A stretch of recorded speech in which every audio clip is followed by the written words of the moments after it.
Hello मेरे बच्चों, आप लोगों का स्वागत है इस क्लास में। तो हम बात करते हैं तिब्बती यात्री और लेखक लामा तारानाथ के बारे में। तो ये जो लामा तारानाथ है, ये कोई हम लोगों का गदर फिल्म का तारानाथ नहीं है, लेकिन ये भी जैसे कि हमारा जो तारानाथ है वो पाकिस्तान ट्रेवल किया था, ये तिब्बत से भारत ट्रेवल किया था।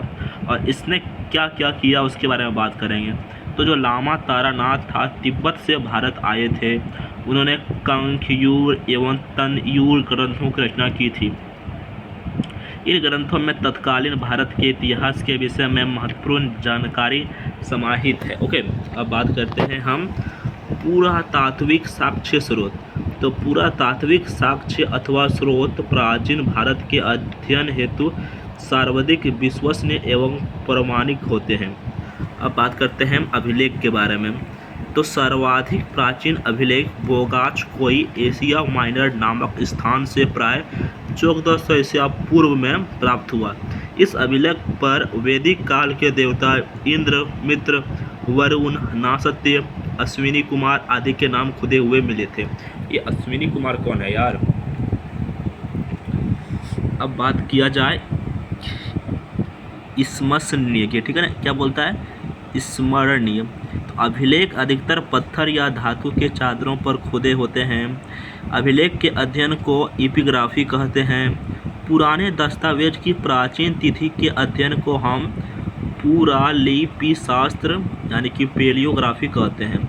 मुहरों, स्तूपों, ईंटों, मूर्तियों और मंदिरों की दीवार पर भी अभिलेख खुदे हैं। सबसे अधिक संख्या में प्राचीन अभिलेख सम्राट अशोक के समय में मिले हैं। यह अभिलेख 3री शताब्दी ईसा पूर्व के हैं।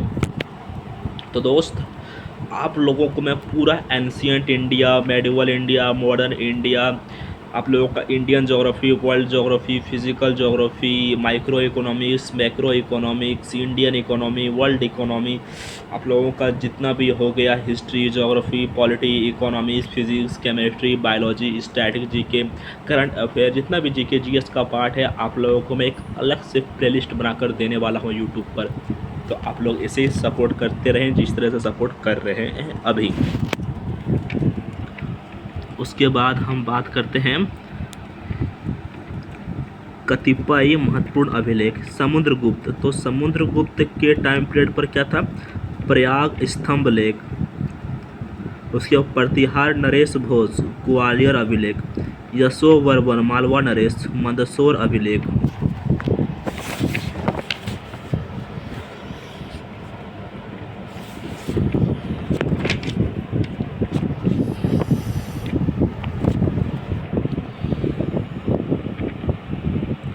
उसके बाद है आप लोगों का गौतमी बलश्री नासिक अभिलेख। पुलकेशिन टू बहुत ही फेमस है। एहोल अभिलेख। विजय सेन बंगाल के शासन देवपाड़ा अभिलेख। खारवेल बहुत ही इंपॉर्टेंट है। हाथी गुफा अभिलेख। स्कंदगुप्त भित्री एवं जूनागढ़ अभिलेख। रुद्र दामन जूनागढ़ एवं गिरनार का अभिलेख बहुत ही फेमस है। ये तो देखो क्या बोलता है, जो कलिंग राजा खारवेल के हाथी गुफा अभिलेख में हमें भारतवर्ष शब्द खुदा मिलता है। सर्वप्रथम 1837 में जेम्स प्रिंसेप ने ब्राह्मी लिपि में लिखित सम्राट अशोक के अभिलेख को पढ़ने में सफलता प्राप्त की। गुप्त काल से पूर्व के अभिलेख प्राकृत भाषा में हैं। गुप्त काल तथा इसके बाद पाए गए अभिलेख अधिकतर संस्कृत भाषा में पाए जाते हैं। सोहोगोरा अभिलेख सर्वप्रथम द्रविड़ की जानकारी देता है। वितरी स्तंभ से प्रथम भारत पर होने वाले हुन आक्रमण की जानकारी मिलती है। राजा भानुगुप्त के एरन अभिलेख से सती प्रथा के तत्कालीन समाज में अस्तित्व में होने की जानकारी मिलती है। सिक्के। तो क्या बोलता है, प्राचीन भारतीय सिक्के को आहत सिक्के कहा जाता है। इन्हें ठप्पा मारकर बनाने से ही इनका नाम आहत सिक्का पड़ा है। इन पर इसलिए केवल चिन्ह खुदे होते थे। सर्वाधिक प्राचीन भारतीय सिक्के 5वीं सदी ईसा पूर्व के प्राप्त हुए हैं। पूर्वी भारत, उत्तर प्रदेश और मगध क्षेत्रों से अधिकतर आहत सिक्के मिले हैं।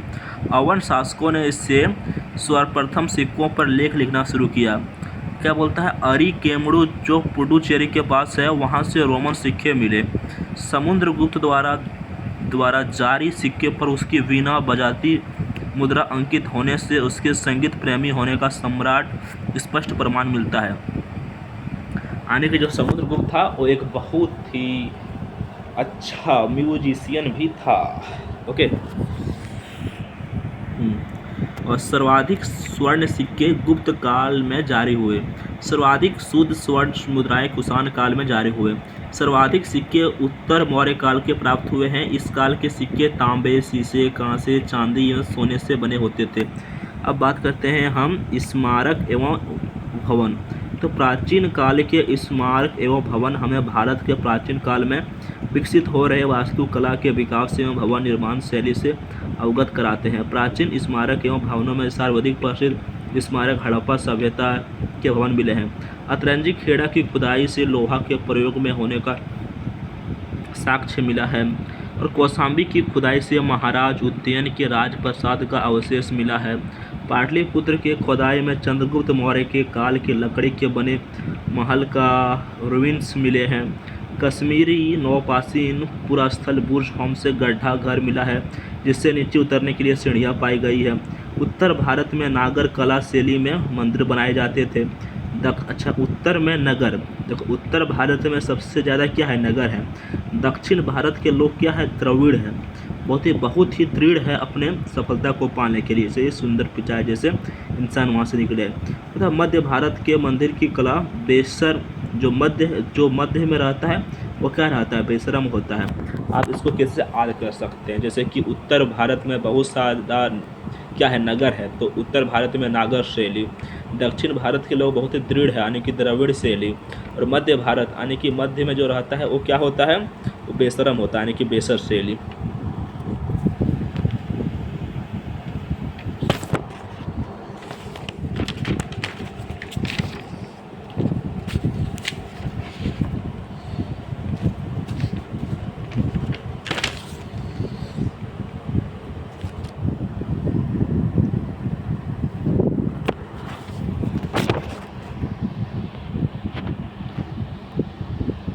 अब बात करते हैं मूर्तियों के बारे में। तो प्राचीन भारत में मूर्तियों का निर्माण काल बृहत्तर रूप से कुषाण काल से आरंभ होता है।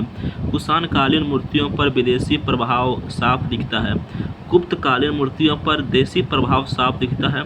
भरहुत, सांची, बोधगया और अमरावती में प्राप्त मूर्तियों से प्राचीन भारतीय जन सामान्य के जीवन की जानकारी मिलती है। चित्रकला, तो प्राचीन काल की उपलब्ध चित्रकला में से हमें तत्कालीन जीवन के विषय में जानकारी मिलती है।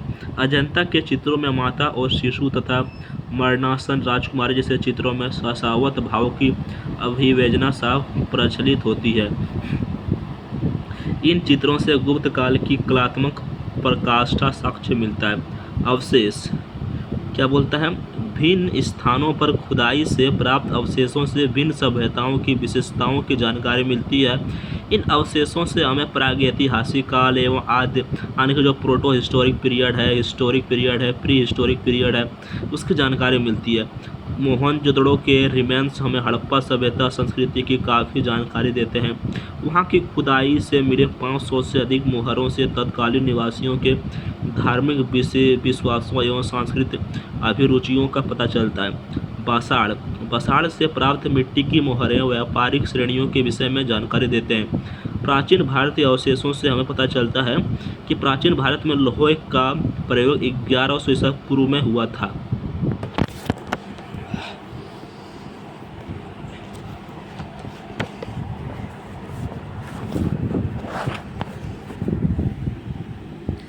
अब हम बात करते हैं प्रागैतिहासिक काल के बारे में। तो जिस काल में मानव को पढ़ना लिखना नहीं आता था और इस कारण उस काल का कोई लिखित विवरण नहीं मिलता है, उस काल को हम प्री हिस्टोरिक पीरियड कहते हैं। प्रागैतिहासिक काल को आदि मानव काल भी कहते हैं। इस काल को पाषाण काल यानी कि स्टोन एज भी कहते हैं। प्रागैतिहासिक काल या पाषाण काल को 3 भागों में बांटा जाता है। सबसे पहले पैलियोलिथिक एज, यह काल 25 लाख ईसा पूर्व से लेकर 10,000 ईसा पूर्व तक माना जाता है। फिर आता है मेसोलिथिक पीरियड, यह 9,000 ईसा पूर्व से लेकर 6,000 ईसा पूर्व तक माना जाता है। फिर आता है नियोलिथिक पीरियड, यह 6000 से लेकर 3000 ईसा पूर्व तक माना जाता है, यानी कि 25 लाख से लेकर 10,000 और 9,000 से लेकर 6,000, 6,000 से लेकर 3,000। फिर होता है जन्म होमो सेपियंस का उद्भव 30,000 से 40,000 वर्ष पूर्व हुआ था। समझ रहे हो ना, 30,000 से लेकर 40,000 ईसा पूर्व पहले जन्म हुआ था। फिर बोलता है हमारी धरती पर मानव जाति का उद्भव 10 लाख वर्ष पूर्व हुआ था, यानी कि 10 लाख बोलता है ना, 10 लाख वर्ष पूर्व भारत में हम लोगों के जो धरती पर क्या हुआ था, इंसान आए थे 10 लाख वर्ष पहले। और जो होमो सेपियंस है वो 30,000 से 40,000 वर्ष पहले आए थे।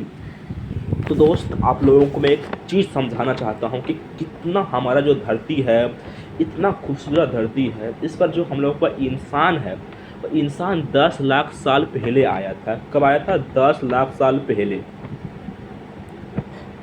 लेकिन इंसान उस समय उतना बुद्धि उसके सामने नहीं था, वो सिर्फ वो प्रेजेंट में रहा करता था, पास्ट में, फ्यूचर में हमको क्या करना है, इस खाना को सेव करना है, ये करना है, वो नहीं जानते थे। ओके, इसीलिए उस धीरे धीरे डेवलपमेंट हुआ, और जो एडवांस ह्यूमन जिसको हम होमो सेपियंस कहते हैं, ज्ञानी मानव, वो 30,000 नहीं, कब हुआ था उसका?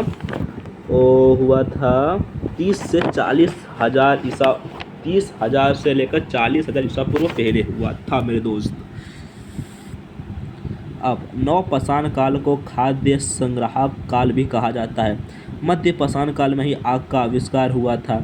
मध्य पाषाण काल में लोगों ने औजार पत्थर के बनाए थे। संभवतः मनुष्य द्वारा निर्मित प्रथम औजार पत्थर की कुल्हाड़ी थी। मनुष्य ने सर्वप्रथम कुत्ते को पालतू बनाया था। यह नवपाषाण काल में हुआ था, जब उससे स्थायी रूप से कहीं बसने की प्रवृत्ति जागी और उसने कृषि व्यवस्था को अपनाना शुरू किया। धातु युग एवं नवपाषाण काल में मनुष्य का मुख्य पेशा खेती था। जहां आग का आविष्कार मध्य पाषाण काल में हुआ था, वहीं पहिए का आविष्कार नवपाषाण काल में हुआ था। प्रागैतिहासिक अन्न उत्पादन का स्थान मेहरगढ़ है, जो पश्चिमी बलूचिस्तान में स्थित है। गेहूं मनुष्य द्वारा कृषि से उपजाई गई पहली फसल थी। फिर जौ का उत्पादन हुआ। मेहरगढ़ के नवपाषाण युगीन कृषक गेहूं के साथ कपास भी पैदा करते थे और मिट्टी से बने घरों में रहते थे। नवपाषाण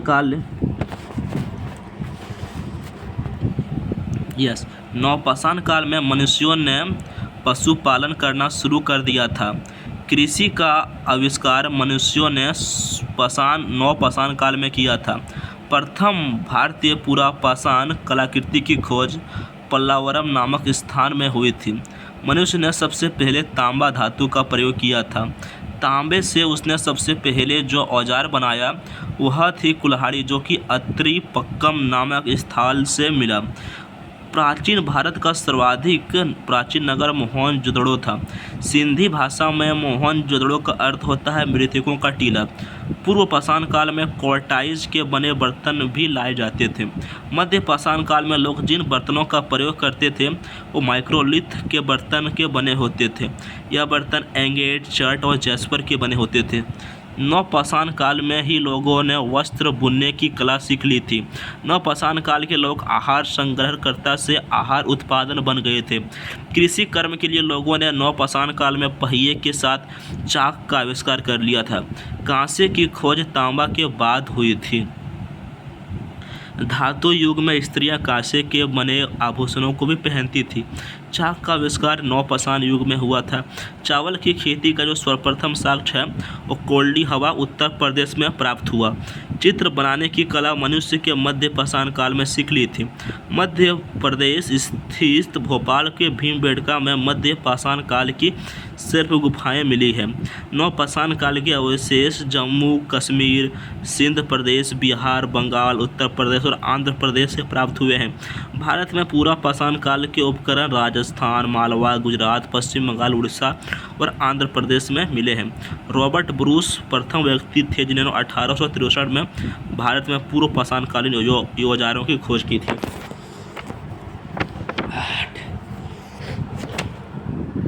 अब हम बात करते हैं ताम्रपाषाण काल के बारे में। तो नवपाषाण काल के बाद मनुष्यों ने तांबे की खोज कर ली थी। वह अपने उपकरण और औजार पत्थर और तांबे को मिलाकर बनाता था। इस काल को ताम्रपाषाण काल नाम दिया जाता है। अब बात करते हैं ताम्रपाषाण काल के बारे में। तो जो ताम्रपाषाण काल या चालकोलिथिक युग का काल 1800 ईसा पूर्व से 800 ईस्वी तक माना जाता है। धातुओं में मानव ने सबसे पहले तांबे का प्रयोग किया था। भारत में ताम्रपाषाण सभ्यता को मुख्य क्षेत्र निम्नलिखित है। पश्चिमी मध्य प्रदेश, नौवा, दाटोली, एरन, मालवा, अयथाय आदि। दक्षिणी पूर्व राजस्थान, गिलूंद एवं आहार। दक्षिणी पूर्व भारत, पश्चिमी महाराष्ट्र, चंदौली, नासिक और प्रकाश, ईमान गांव, सोन गांव, जयवा, देमाबाद, नेवासा तीनों अहमदाबाद में है। आहार का प्राचीन नाम तांबावती था, यानी तांबे का स्थान। गिलूंद आहार संस्कृति का केंद्र माना जाता है। सारण जिला के चिरांद नामक स्थान से नवपाषाण काल की संस्कृति के साथ साथ ताम्रपाषाण कालीन संस्कृति के अवशेष मिले हैं। मैसूर के निकट स्थित ब्रह्मगिरी भारत और नर्मदा नदी के तट पर स्थित नवदा टोली भारत से तांबे एवं कांसे की कुल्हाड़ी प्राप्त हुई है। आहार और गिलूंद दोनों बड़ी बस्तियां थीं। आहार का टीला जो है 1500 से इंटू 800 फुट और गिलूंद का टीला 1500 इंटू 750 फुट था। फिर बात करते हैं हम आहार से निर्माण कार्य के साक्ष्य मिले हैं। यहाँ से तंदूर मिले हैं, तंदूरी चिकन नहीं दोस्त, तंदूर मिले हैं। यहाँ चावल और बाजरे की खेती के साक्ष्य मिले हैं। गिलूंद से पक्की ईंटों के निर्माण के साक्ष्य प्राप्त हुए हैं। दक्षिण पूर्वी राजस्थान की संस्कृति आहार संस्कृति कहलाती थी। आहार, बालाथाल और गिलूंद इसकी प्रमुख बस्तियां थी। बनास नदी घाटी के नाम से इन्हें बनास संस्कृति भी कहते हैं। आहार से तांबे की अवस्थियों में अंगूठियाँ, चूड़ियाँ, चाकू के फल, सुरामे की सालैयाँ, कुल्हाड़ियाँ प्राप्त हुए हैं। फिर बोलते हैं बालाथल पोरकोटे से घिरी हुई बस्ती थी। चित्रित भांडों के अवशेष ताम्रपाषाण कालीन में मिले थे। ताम्रपाषाण काल के लोग मातृ देवी की पूजा करते थे। ताम्रपाषाण कालीन के स्थलों में बड़ी संख्या में अग्निकुंड भी मिले हैं, जो इस बात के साक्ष्य हैं कि वहां पर अग्नि पूजा की भी व्यापक रूप से प्रचलन था। एरन, नागदा एवं नवदा टोली ये मालवा संस्कृति के प्रमुख स्थल हैं। मालवा संस्कृति के मृद भांड उत्तम कोटि के हैं। नागदा से कच्ची ईंटें का बना हुआ बुर्ज मिला है, जिसके चारों ओर एक खाई के साथ साथ परकोटा भी निर्मित है। नवदा टोली का उत्खनन कार्य प्रोज HD संकलिया ने करवाया था। नवदा टोली से 2 किस्म के गेहूँ, काला चना, मसूर, अलसी, खेसारी, हरी मटर, हरा चना, इन फसलों को उपजाने के साक्ष्य मिले हैं। आहार से भेड़, हिरन, सुअर, गाय, कछुए, भैंस, मुर्गे, बकरी, मछली की अस्थियां मिली है। ईमान गांव, देमाबाद, प्रकाश जोरवे संस्कृति के मुख्य स्थल है। संख्या की दृष्टि से जोरवे की बस्तियां अधिक मिली है। महाराष्ट्र के उत्खनित स्थलों में देमाबाद काफ़ी महत्वपूर्ण है। ईमान गांव जैसे स्थलों पर जोरवे संस्कृति 700 ईसा पूर्व तक विद्यमान रही। ताम्रपाषाण कालीन संस्कृतियों ईसा 3री और 2री शताब्दियों में फली फूली थी। जोरवे संस्कृति की एक विशेषता थी टोटीदार बर्तन।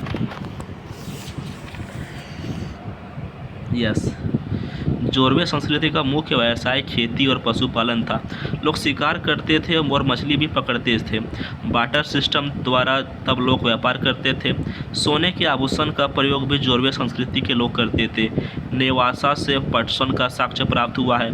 देमाबाद से तांबे की निम्न वस्तुएं प्राप्त हुई है। सांड, हाथी, गेंडे और रथ चलाते मनुष्य। जोरवे संस्कृति के लोग लाल एवं काले मृत भांडों का प्रयोग करते थे।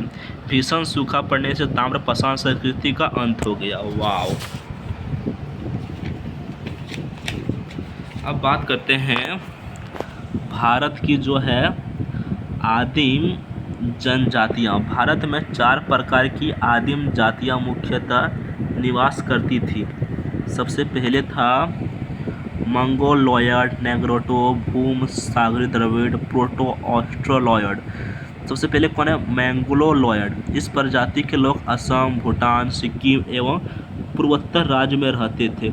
इसकी आंखें अंदर को धसी हुई थी, कद नाटा, सिर चौड़ा और नाक चपटी होती थी।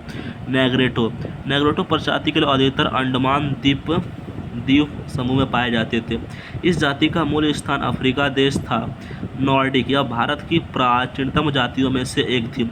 मेडिटेरियन द्रविडियंस भारत में द्रविड़ जाति के लोग भूमध्य सागरीय प्रदेश में यमुना के दबाव में था।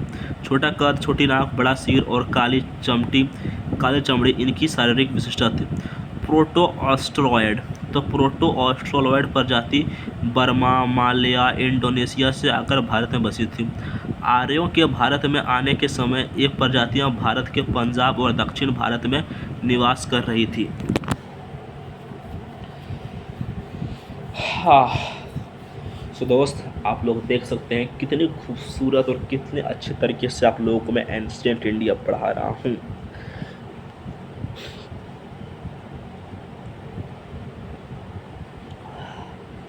मेरे को बहुत ही मज़ा आ रहा है आप लोगों को एंशिएंट इंडिया पढ़ाने में।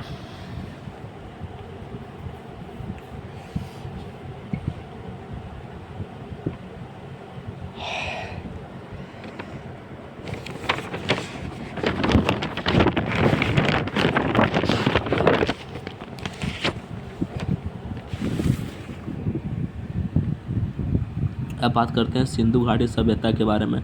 तो पुरातात्विक इतिहास को समझने की नवीनतम विधि रेडियो कार्बन C14 विश्लेषण पद्धति है, जिसके अनुसार सिंधु घाटी सभ्यता के परिपक्व चरण का सर्वान्य तिथि मानी जाती है 2350 ईसा पूर्व से लेकर 1750 ईसा पूर्व। राय बहादुर दयाराम साहनी ने सिंधु घाटी सभ्यता की खोज 1921 ईस्वी में की। सिंधु घाटी सभ्यता विश्व की प्राचीनतम सभ्यताओं मिस्र, मेसोपोटामिया, क्रीट एवं सुमेर के समान विकसित थी। राखल दास बनर्जी ने सन 1922 ईस्वी में मोहनजोदड़ो की सर्वप्रथम खोज की थी। सिंधु सभ्यता नगरीय सभ्यता थी। इनके 6 स्थलों की बड़े नगर का दर्जा प्राप्त है। सिंधु सभ्यता अथवा सैंधव सभ्यता को प्रोटो हिस्टोरिक एवं ब्रॉन्ज एरा में रखा गया है। ओके, उसके बाद बोलता है सिंधु सभ्यता के मुख्य निवासी कौन थे? द्रविड़ थे और मेडिटेरियन थे।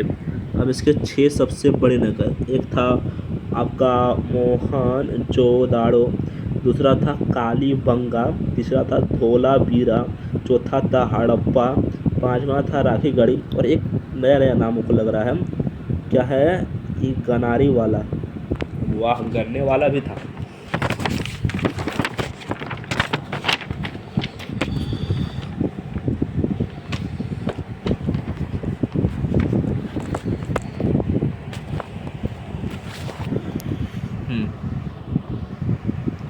सिंधु घाटी सभ्यता को हड़प्पा सभ्यता भी कहा जाता है और हड़प्पा के अवशेषों को सर्वप्रथम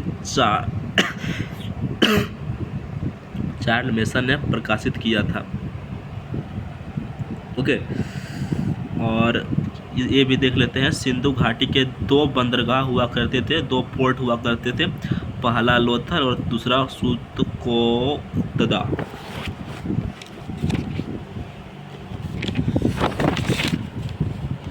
और जॉन मार्शल ने सर्वप्रथम सिंधु सभ्यता को हड़प्पा सभ्यता नाम दिया था।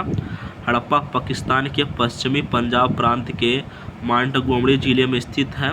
मोहनजोदड़ो पाकिस्तान के सिंध प्रांत के लारकाना जिले में स्थित है।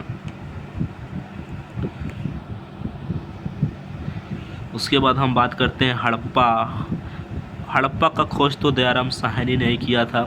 हड़प्पा पापा रवि भैया। अब इसको इस तरीके से याद कर सकते हो, पापा मेरा खजाना हड़प लिया रवि भैया, इसे याद कर लो। मोहनजोदड़ो राखल दास बनर्जी सिंधु बनर्जी, समझ रहे हैं जी तुम सिंधु के साथ क्या क्या करते हो। कालीबंगा बीबी लाल और बीबी के थापड़। घग्गर, धोलावीरा, चंदूहड़ो, लोथल, कोटिदीजी, बनावली, रोपड़, रंगपुर, आलमगीरपुर, सूतकांगेडोर और सूतकोतदा। तो सूतकोतदा तो पाकिस्तान में है, सूतकांगेडोर भी पाकिस्तान में है, आलमगीरपुर तो उत्तर प्रदेश में है, रंगपुर तो आप लोगों का गुजरात में है, रोपड़ आपका पंजाब में है, बनावली आपका हरियाणा में है, आपका जो कोटिजी है पाकिस्तान में है, लोथल गुजरात में है, चंदगढ़ो पाकिस्तान में है, धोलावीरा गुजरात में है, कालीबंगा ये भी तो राजस्थान में है, मोहनजोदड़ो पाकिस्तान में है, हड़प्पा पाकिस्तान में है।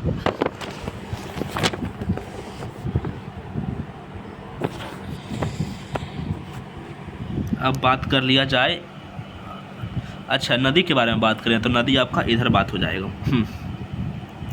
भारत की आज़ादी के बाद हड़प्पा संस्कृति के अधिकांश गुजरात में खोजे गए। हड़प्पा और मोहनजोदड़ो को एक विस्तारित साम्राज्य की जुड़वा राजधानी पिगट कहा जाता है। सिंधु घाटी सभ्यता का क्षेत्रफल प्राय 12,99,600 वर्ग किलोमीटर था।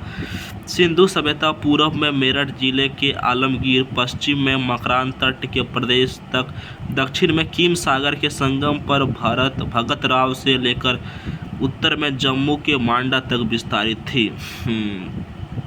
सिंधु सभ्यता के सर्वाधिक पूर्व स्थल जिला मेरठ उत्तर प्रदेश के आलमगीर में था।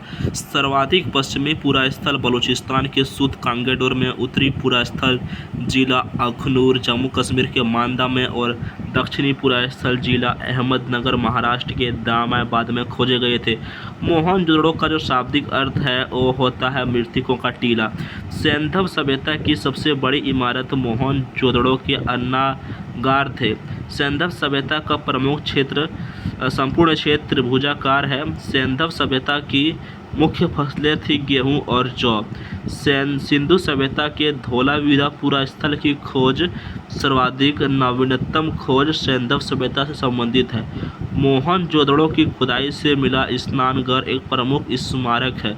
इसके बीचों बीच स्थित स्नान कुंड 11.88 मीटर लंबा, 7.01 मीटर चौड़ा और 2.43 मीटर गहरा है। कालीबंगा एवं लोथल से अग्निकुंड प्राप्त हुए हैं। भाई साहब देखो, कालीबंगा और लोथल दोनों पोर्ट हैं और पोर्ट में अग्निकुंड से पूजा तो किया ही जाता है ना। क्षेत्रफल की दृष्टि से प्राचीन सभ्यताओं में हड़प्पा संस्कृति का विकास सर्वाधिक था। ओके,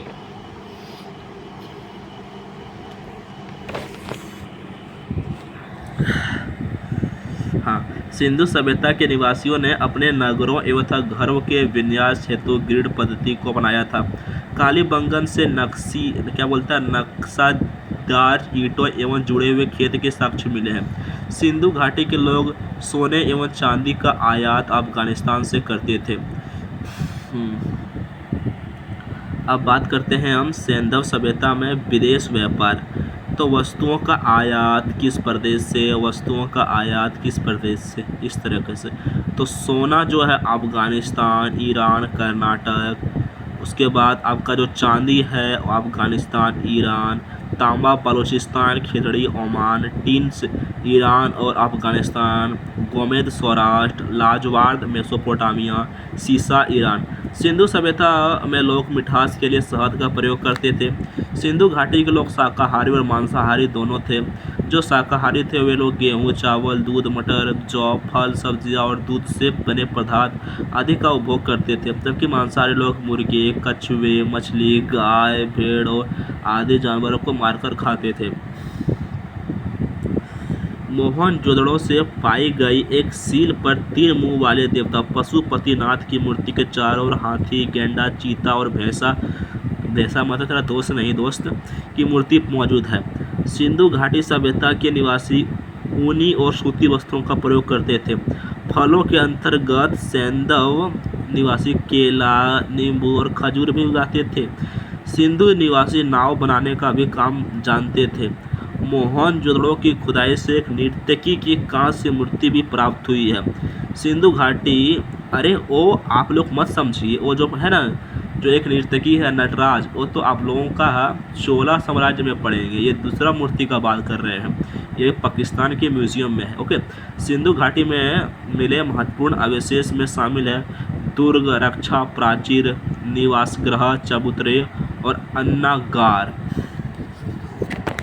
तो मेरे दोस्त, ये रहा आप लोगों का दूसरा क्लास। आप लोगों को कैसा लगा एंशिएंट इंडिया, आप लोग बताएं। और आपको अगर इस प्रकार का कंटेंट अच्छा लगता है then like, subscribe, comment and what you want to do you can do with this video.